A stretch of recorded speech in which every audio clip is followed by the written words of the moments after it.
All right, my 790 is pretty much complete. I want to do a little bit of a blog for the people who actually follow this kind of bike, so you can kind of see some of the things I've done and get some pointers from some of the things that I've learned while going through this bike. So obviously it's a 790 Adventure R KTM 2020, but I've completely redone everything about it. So I'll start at the beginning and I'll work my way back.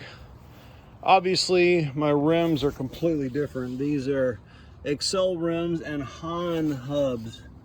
The hubs are made in Holland, and the rims and hubs were assembled. There's the same dimension of the normal rim, so I've got a 21 and 18 setup on the back.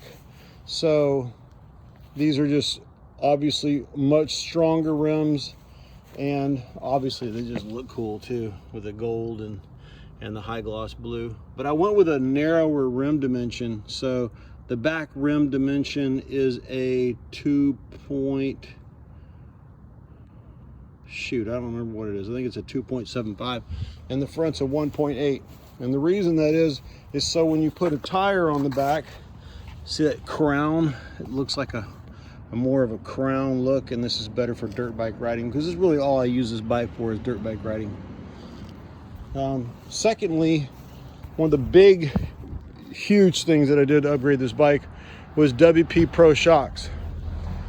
So I got a WP Pro fork set on the front. That's like $3,500, and the WP Pro rear shock also, which is another some similar amount of money to that.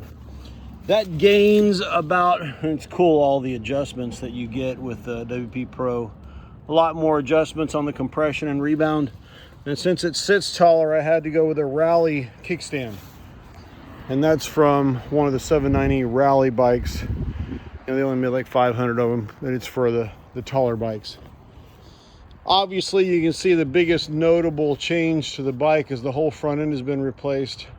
This is a Rebel X front end, and I gotta say, it's amazing. Really cool addition to the bike. The turn signals don't come with it. Those are separate and different, and they're really cool. Here, check out how they work. And then when they're not being used, it goes into that headlight type mode. So there's different configurations on the Rebel X front end of the lighting. The lighting that I chose is really cool. It casts pretty much like a 180-degree field of view, and it's just a really awesome setup. Huge change here. You've got plug-in power port here.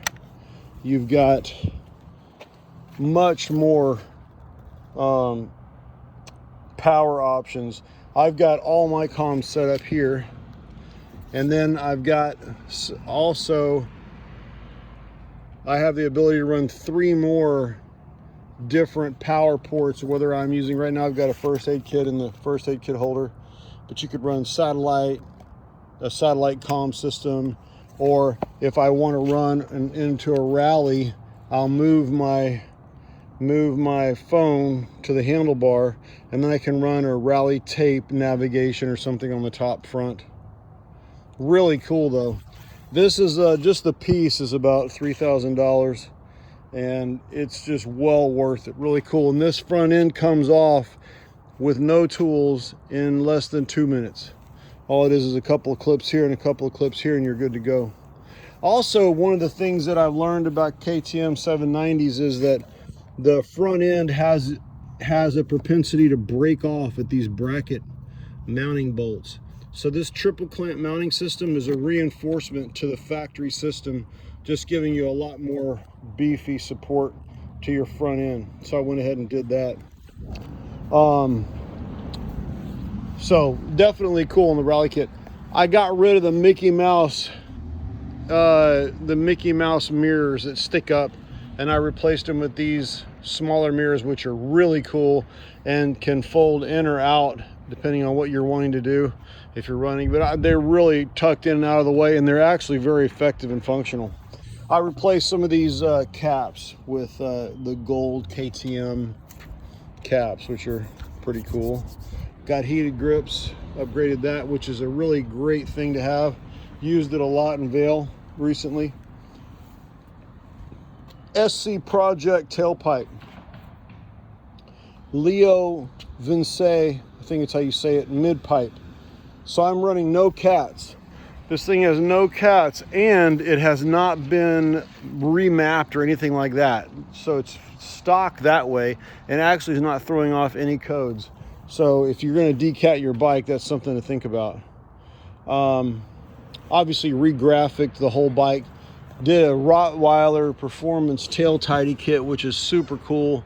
The turn signals are integrated into the tail kit, and it just looks a lot sleeker than having that big nasty tail hanging off the back of the bike. And look at the travel that bike has. I took the rack off the back. I don't like that rack thing. I put a tugger strap here, which actually has come in handy off-road, moving the bike around.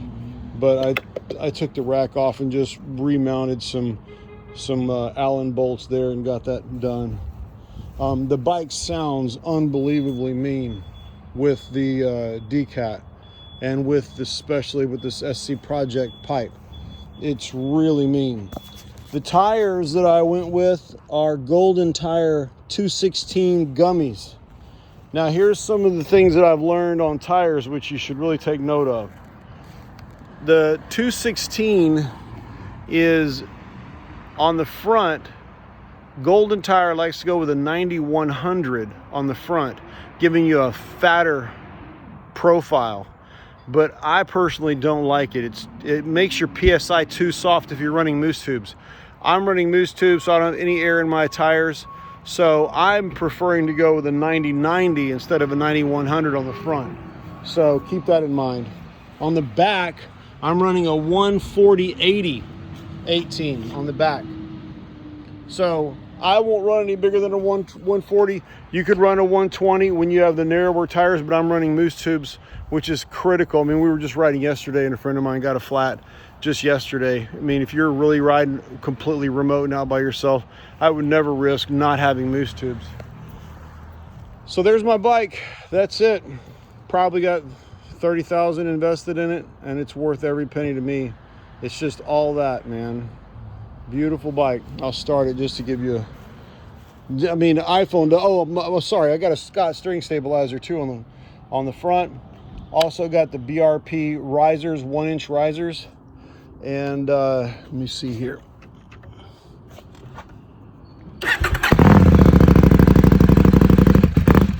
The iPhone doesn't do it any justice at all.